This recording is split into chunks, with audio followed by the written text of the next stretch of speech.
নমস্কার, Bengali audio স্টেশনে আপনাদের সকলকে স্বাগত জানাই।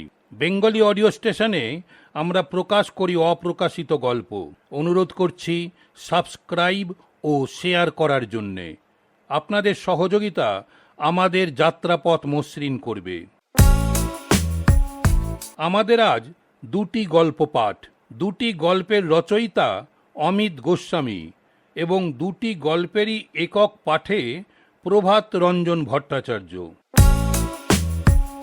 আমাদের আজকের প্রথম গল্প চোর কনফারেন্স।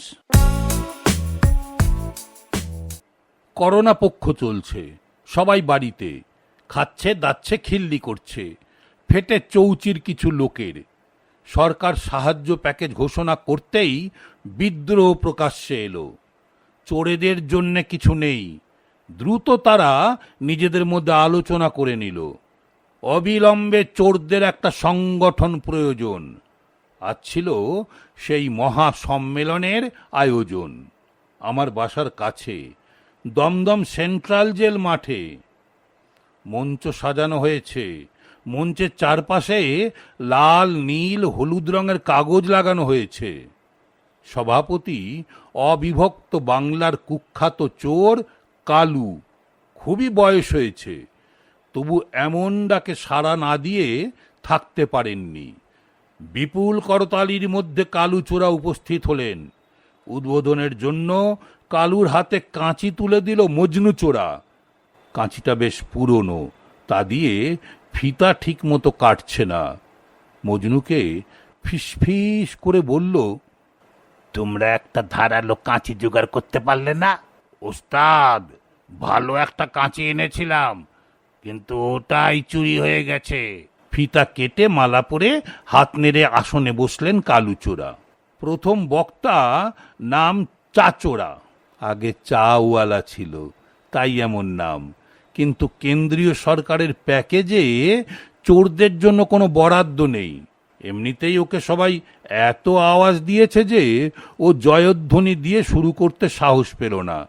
মিনমিন করে শুরু করলো, মিত্র, এদেশের প্রতিটি মানুষের ব্যক্তি স্বাধীনতার মধ্যে চুরির অধিকার প্রাপ্তি বাস্তবায়িত করতে হবে। আপনারা এই দাবিতে রোজ ভোর 5টায় থালা, বাটি, শাঁখ বাজান ও হাততালি দিন। না, জমলো না। ভোরে উঠে থালা বাজালে এলাকায় টেকা যাবে? এবার এলো পিসির ভাইপো, অল্প বয়সী। সে উঠে বলল, বন্ধুগণ, আমরা পেটের দায় চুরি করি, চাকরিজীবীরা তাদের কাজে ফাঁকি দেয়, ওটাও চুরি। স্কুল কলেজের শিক্ষকরা ছাত্র ছাত্রীদের ঠিকমতো পড়ায় না, ওটাও চুরি। অথচ তাদের সব বেতন ছুটি দেওয়া হবে, আর তারা না বেরোনোয় আমরা খেতে পাবো না। এটা ঠিক না। কাজেই পিসির নেতৃত্বে আমরা রাজ্য অচল করে দেব, এলাকায় এলাকায় সিন্ডিকেট গড়ে তুলব। না, এটাও তেমন জমলো না। তবু নম্বর যাতে পিসির কাছে কাটা না যায়, তাই ববি, বালু, দাড়ি, মরক, মারি সব চোরেরা তুমুল হাততালি দিল। ভাইপো নেপে বলল, তাও তো ইংরেজি বললাম না, আমার ফরেন কানেকশন আছে। তৃতীয় বক্তা খচ্চর নাম ঘোষণা করতেই কালুচোরা জিজ্ঞাসা করলেন, এ কেমন নাম? কুলিন চোর তো মনে হচ্ছে না। পাশ থেকে কে একজন বললেন, বিপ্লবী চোর। শুনুন না কি বলে। কমরেড, সবাইকে বিপ্লবী অভিনন্দন। 33 বছর, মাত্র 33 বছর। মহাকালের বিচারে কিছুই না। আমরা সুযোগ পেয়েছিলাম খোলাখুলি চুরি করেছি। কবি অবধি স্বীকার করেছেন 33 বছর কেটে গেল, কেউ কথা রাখেনি। মার খাওয়ার ভয়ে তিনি সরাসরি চুরির কথা লিখতে পারেননি। আমরা দাপটে চুরি করেছি, পালানোর রাস্তা না পেলে বলেছি ঐতিহাসিক ভুল। আবার চুরি করেছি, কিন্তু মাথা নোয়াইনি। তাই এখানে আমি এসেছি মহান বিপ্লবের ডাক দিতে। পৃথিবীর ইতিহাস যদি ভালো করে লক্ষ্য করেন, তবে দেখতে পাবেন যে সবাই চোর, কিন্তু যারা মিউ মিউ করে তারা মার খায়। যারা দাপটে বেশ করেছি, প্রেম করেছি, এই মন্ত্র নিয়ে চুরি করে, তারা সমাজ সংস্কারক হয়। চুরি ব্যাপারটাই আপেক্ষিক। ভারতের মহাত্মা গান্ধী একবার তাঁর বাবার পকেট থেকে চুরি করেছিলেন। কমিউনিস্ট আন্দোলনের একজন বড় নেতা নিজের বাড়ির গোলার ধান চুরি করে গরিবের মধ্যে বিলিয়ে দেন। কি বলবেন, এগুলি চুরি নয়? আরো আছে সাহিত্য চোর। ফেসবুক থেকে এই কবিতার এক লাইন তো অন্য কবিতার আর এক লাইন জুড়ে কবিতা খাড়া করে বিখ্যাত হয়েছেন এক কবি। কি বলবেন, সে চোর নয়? তাই আমার আজকের প্রস্তাব টোটাল রিভলিউশন, বিপ্লব চাই। চোরদের রাষ্ট্র ক্ষমতা ছিনিয়ে নিতে হবে। মারামারি করে নয়, আমাদের পার্টি তৈরি করতে হবে। প্রত্যেক মানুষের কাছে যেতে হবে, বলতে হবে, আপনি জীবনে কি একবারও চুরি করেননি? যদি হ্যাঁ বলেন, তাহলে আপনার ভোট আমরা কি একবার পেতে পারি না? এভাবেই ক্ষমতা দখলের লড়াইয়ে এগিয়ে যেতে হবে। এই বলে আমি আজ রাখছি। ইনকিলাব জিন্দাবাদ। চোর পাবলিক ফুল গরম খেয়ে গেল এই বৈপ্লবিক বক্তব্যে। কেউ কেউ আবার তার ফেসবুক প্রোফাইল চাইল। সে বলল, আমি অন্য নামে আছি, আধারের পাত্রী। পুলিশের দেওয়া সময় শেষ হয়ে আসছে। হাল ধরলেন সভাপতি কালু চোরা, মাইক টেনে নিলেন। সবার কথাই শুনলাম, সবাই কিছু করতে বড্ড ব্যাকুল। খুব ভালো। কেউ বললেন থালা বাজানোর কথা, কেউ বললেন রাজ্য অচল করে সিন্ডিকেট গড়ার কথা, আবার কেউ বললেন টোটাল রিভলিউশন। কিন্তু তাতে গণপ্রহার খাওয়ার সম্ভাবনা 16 আনা। তার চেয়ে আমি যা বলি শোনো। আমার প্রস্তাব হলো চোরা ধর্মের প্রচলন। ধর্মীয় ভ্রাতৃত্ববোধ গড়ে তুলতে হবে। আমরা হব এক ধর্মী, চোরা ধর্মী। ধর্মের মতো আফিং তো আর নেই, সবাই একাট্টা হতে পারবো। তখন দেখবে কত নেতা নেত্রী আমাদের কাছে আসছে। এমএলএ সিট, এমপি সিট পাবো। তবে করোনাকে মনে রেখে এই ধর্মের নাম হবে করোনা ধর্ম। সামনে বসা এক ফুচকে সাংবাদিক ফস করে বলে উঠল, দাদু, আপনাদের প্রার্থনা সঙ্গীত কি হবে? কেন, নচিকেতার ওই গানটা শোনোনি? ওই যে ভিড় করে ইমারত, আকাশটা ঢেকে দিয়ে চুরি করে নিয়ে যায় ওই বিকেলের সোনারোদ। ছোট ছোট শিশুদের শৈশব চুরি করে গ্রন্থ কীটের দল বানায় নির্বোধ। এরপর চুরি গেলে বাবুদের ব্রিফকেস অথবা গৃহিণীদের সোনার নেকলেস।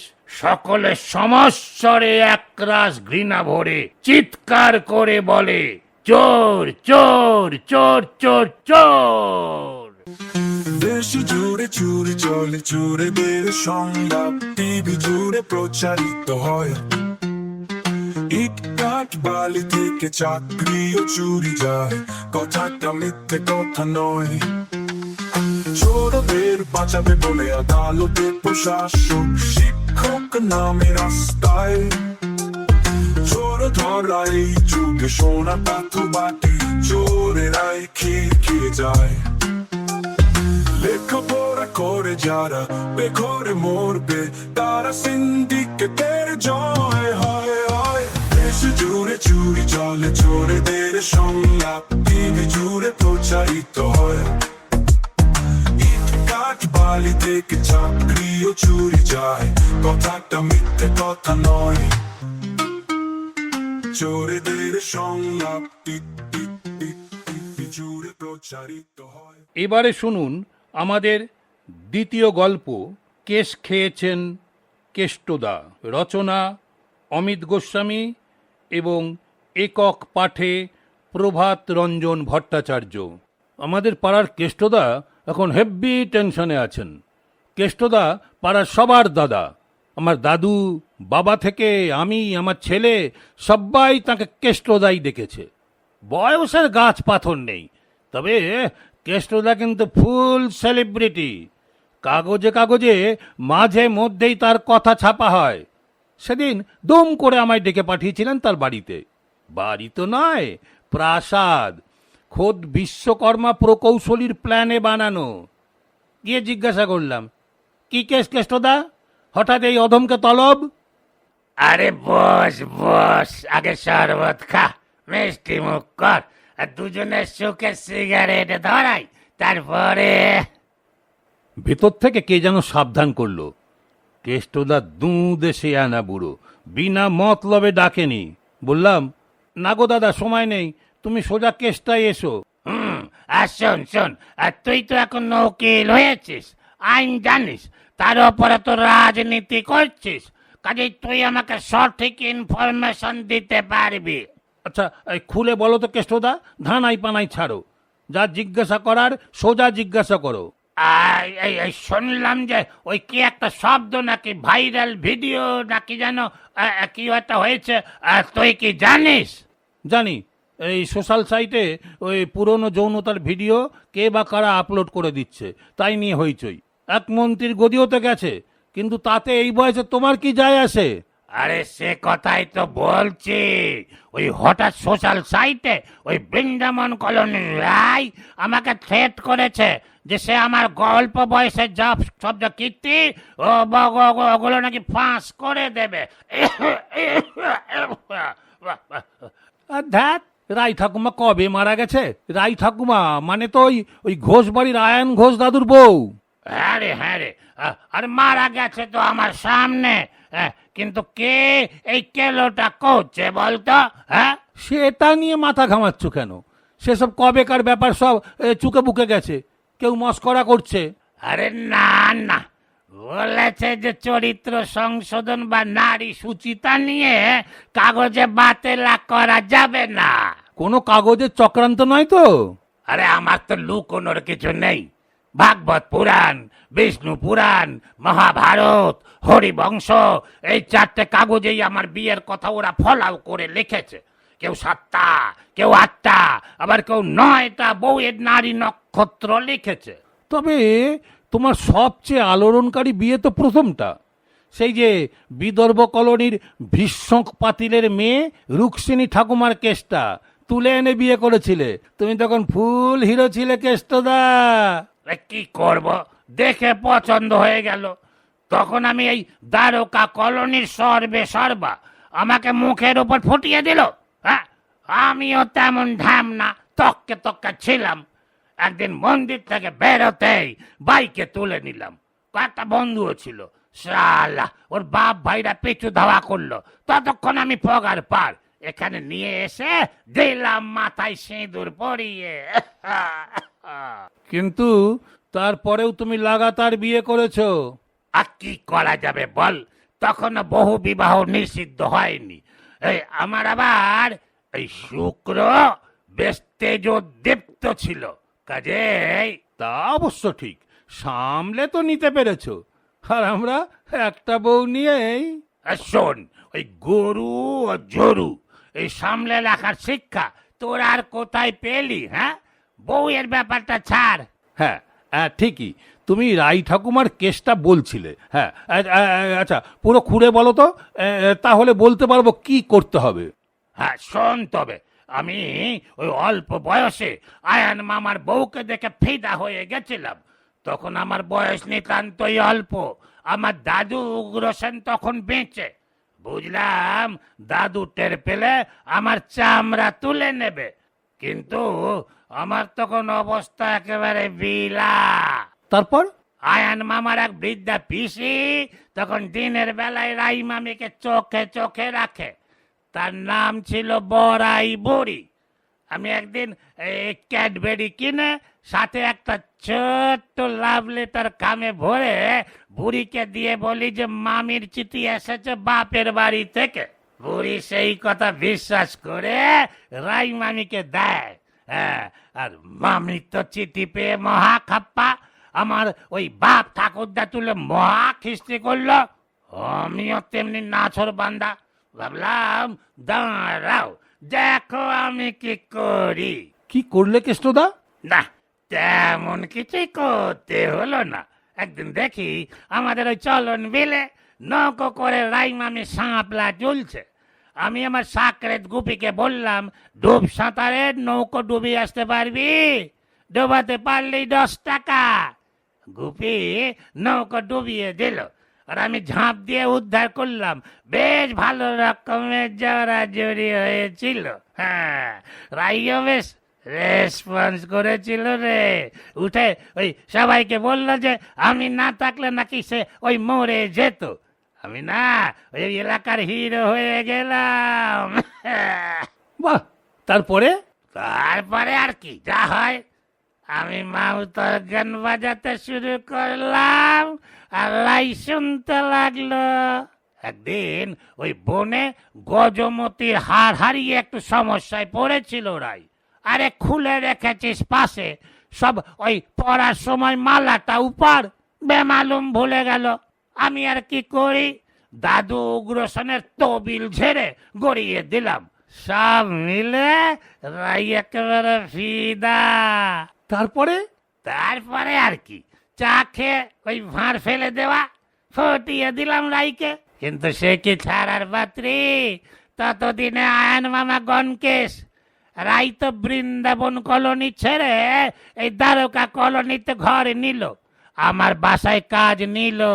বোঝো কাণ্ড। ততদিনে আমার বিয়ে হয়ে গেছে, রাইয়ের সাথে আর ওসব হয় নাকি? হ্যাঁ, তা তো একদিন সামান্য ওই আদর টাদর করে বললাম ফিরে যাও, তা সে চলে গেল ফের বৃন্দাবন কলোনিতে। কিন্তু আমি যখন পার্টির অ্যাকশনে গিয়ে আহত হলাম, সবাই ধরে নিল আর বাঁচবো না। তখন রাই এসে আমায় দেখে এমন অসুস্থ হলো যে ওই পটকে গেল, আর আমি বেঁচে উঠলাম। তাহলে তো চুকেই গেল। আজ আবার ওই পর্দা ফাঁসের ধমকি আসছে কেন? ইস্যুটা কি? আরে শোন শোন শোন, ইস্যু তো একটাই। এই একবার ওই চলন বিলে রায়ের বন্ধুদের সাথে স্নান করছিল। তখন এই তোল্লাটে লোকজন ছিল না, ওরা জামা কাপড় ওই পাড়ে রেখে স্নান করতে নেমেছিল। আমি সেসব দেখে আরে নিজেকে সামলাতে পারিনি, আমি সবার জামা কাপড় গাছে লুকিয়ে ঘাটের সেই গাছে উঠে চুপ করে বসেছিলাম। ওরা তো স্নান সেরে পারে এসে খোঁজাখুঁজি, ওরা টের পেয়ে গেল আমি গাছে আর কাণ্ডটা আমার। রাইকে পরে ম্যানেজ করেছিলাম, কিন্তু ওর বন্ধুরা আমার ওই কীর্তি টের পেয়ে ব্যাপক খেপে গেল। কিন্তু বলবে কি করে? হ্যাঁ, কাজেই তখন চেপে গেছিল। এখন তো মনে হচ্ছে ওই কেউ একজন বলছে বলে দেবে, রায়ের নামে ওই ফলস অ্যাকাউন্ট খুলে আমায় চমকাচ্ছে। তুমি বলে দেবে ঢপ, এরকম হয়নি। তখন তো আর ওই মোবাইল ক্যামেরা বা স্পাই ক্যামেরা আসেইনি। আরে বললে পাবলিক মানবে কেন? হ্যাঁ হ্যাঁ, এই এই এই এই, আমার চরিত্র যে ফুলের মতো পবিত্র নয় তা পাবলিক জানে। আর সমস্যা আরো, একজন ওই এআই নাকি যেন ওই সেসব দিয়ে ছবি বানিয়ে লিখে দিলে বাকিরা তো তাল দেবে। এই সম্মিলিত কীর্তনে আমার তো প্রেস্টিজ একদম গ্যামাক্সিন হয়ে যাবে, আমাকে তো লোকে ভগবান মানে রে। বাঁচার একটাই রাস্তা আছে। তা কি করতে হবে? সোজা একটা স্ট্যাটাস দাও সোশ্যাল সাইটে, লিখবে যে কেষ্ট ঘোষের চরিত্র ফুলের মতো পবিত্র, তার গুণগান করবে যে সোজা যাবে বেহেশতে। তাতে কি হবে? কিছুই হবে না। এই পোস্টের পরে যদি তোমার কীর্তিগাথা নিয়ে হইচই হয়, বলতেই পারবে যে ওটা ওই অ্যান্টিসিপেটারি পোস্ট ছিল, অ্যান্টিসিপেটারি বেলের মতো। বিরোধীরা অপপ্রচার করবে জেনেই তুমি আগেই পোস্ট দিয়েছো। আরে তাতে আমার লাভটা কি হবে? বদনাম তো হয়েই যাবে। কে বললো বদনাম? বিতর্কিত নাম হবে, সংবাদে, টিভিতে, রাস্তায়, ঠেকে সব জায়গায় তোমার নাম নিয়ে বিতর্ক হবে। তুমি ফের লাইমলাইটে চলে আসবে, তারপরে টিভিতে বসবে, বাইট দেবে, সব শেষে হয়তো পার্লামেন্টের টিকিট। এখন তো চরিত্রে চতুর্ভুজ লোকেরাই নির্বাচনের টিকিট পায়, সাথে সামান্য বিতর্কের কাদা গায়ে লেগে থাকলেই হলো, লাভই লাভ। বলছিস? পাক্কা, একদম পাক্কা। তবে তাই হোক, তুইও দেখিস যদি এই বদনামের ব্যবস্থা করতে পারিস। কি যেন নাম এটার? ঘোষ বাবুর কীর্তি।